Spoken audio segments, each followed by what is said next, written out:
Rain poured over the city like a curtain of memories, washing the streets clean but leaving the heart heavy. Inside a sleek black Mercedes, Ethan Cole stared at the familiar house that once held his laughter, his dreams, and her. 5 years. 5 long years since he had walked away from Emily. 5 years since he told himself he was doing the right thing. He had built an empire since then. His face had been on the cover of magazines, his business hailed as one of the fastest-growing tech companies in the world. But success had never filled the hollow space where love once lived. The house looked smaller now. Or maybe it was he who had grown larger, too large for the simple life they once shared. The garden she used to tend was wild, overgrown, the roses wilting in silence. He almost smiled. She had loved those roses more than anything, said they reminded her that even thorns could protect something beautiful. He stepped out into the rain, clutching an umbrella, and walked to the door. His reflection in the glass showed a man who had everything, yet looked like he had nothing. He hesitated before knocking. When the door opened, she stood there, Emily. Her hair was shorter now, streaked with silver near the temples. Her eyes, once so alive, were distant. She didn't smile. Ethan. Her voice was calm, but it carried the weight of years. "Emily," he said softly, unsure what else to say. "May I come in?" She hesitated, then stepped aside. "You're already here." The living room was just as he remembered, except quieter.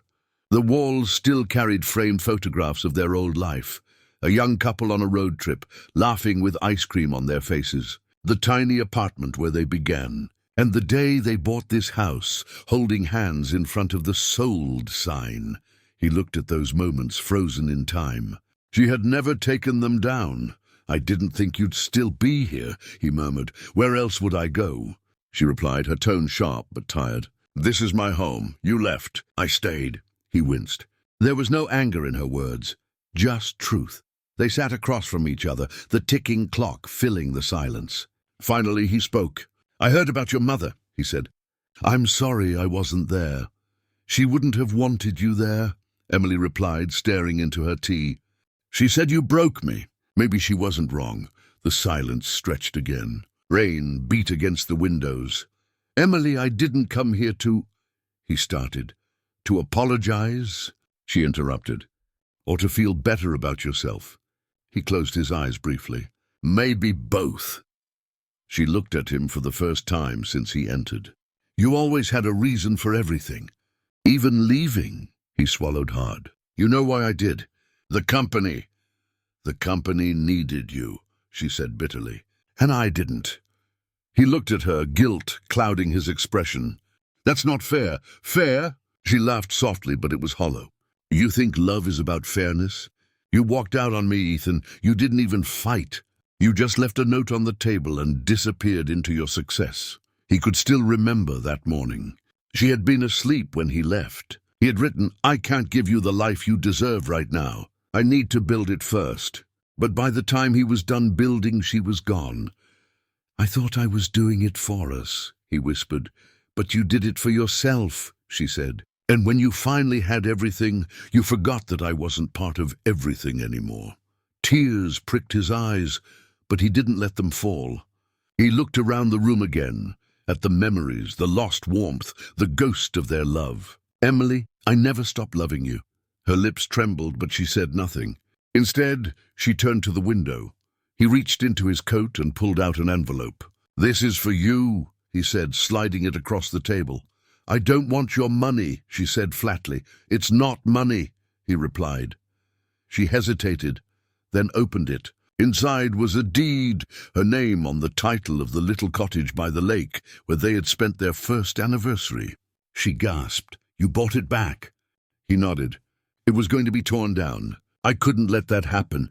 It was the happiest I ever remember being." Her fingers trembled as she held the paper.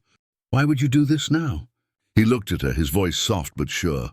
"Because I finally realized that success means nothing if you have no one to share it with. And because I needed to fix at least one of the mistakes I made."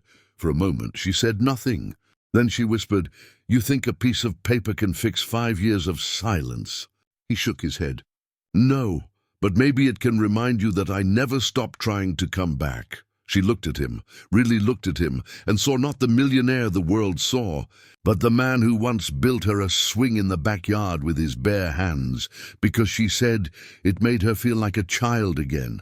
The man who stayed up all night nursing her through a fever. The man who had broken her heart trying to save her from his own fears.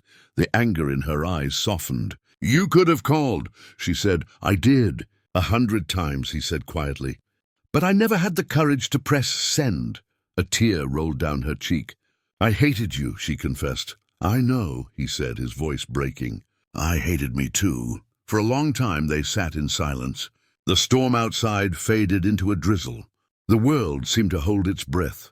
Then Ethan stood and walked toward the fireplace. He reached into his pocket again and pulled something small and silver.